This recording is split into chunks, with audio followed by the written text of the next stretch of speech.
கர்த்தருக்கு ஸ்தோத்திரம். கர்த்தருடைய பிள்ளைகளே, என் அன்பின் வாழ்த்துக்கள். இந்த நாளிலும் ஆகாய் 2:19 அதிகாரம். களஞ்சியத்தில் இன்னும் விதைத்தானியம் உண்டோ?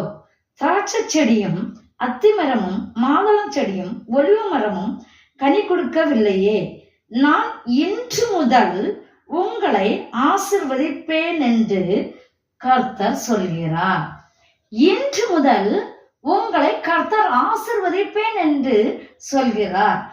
நீங்கள் விசுவாசத்தோடு இந்த வசனத்தை பிடித்துக் கொள்ளுங்கள்.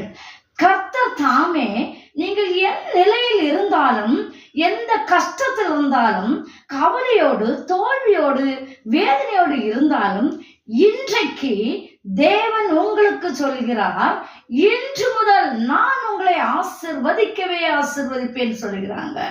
இதன் மூலம் நீங்கள் ஆசீர்வாதமாய் இன்று இருக்க போறீங்க. விசுவாசத்தோடு இந்த வசனத்தை நீங்க பெற்றுக்கொள்ளுங்க. நீங்க ஆசீர்வாதத்தை பெற போறீங்க. நான் இது மூலம் உங்களுக்கு ஜெபிக்கிறேன். இந்த வசனத்து மூலம் உங்களுக்கு ஆசீர்வாதம் அமையட்டும். கண்மலை மீட்பருமா இருக்கிற பரலோகத்திற்கு எங்கள் பிதாவே, உங்களுக்கு கொடான கொடி ஸ்தோத்திரம் கர்த்தாவே. ஆண்டவரே, இந்த வேளையிலும் கர்த்தாவே, உமது பிள்ளைகளுக்காய் நான் ஜெபிக்கிறேன் பிதாவே. பிள்ளைகள் எந்த வேதனையிலும் எந்த இடர்களிலும் கண்ணீரோடு தோல்வியோடும் எது இருந்தாலும் கர்த்தாவே, இன்று முதல் அவர்களுக்கு எல்லா வேதனைகளும் இயேசு கிறிஸ்து நாமத்தில் விலகி ஓடட்டும். அப்பா, நான் இன்று முதல் உங்களை ஆசீர்வதிப்பேன் என்று சொல்லி அவர்களுக்கு நீங்கள் இந்த வசனத்தை சொல்லியிருக்கீங்கப்பா.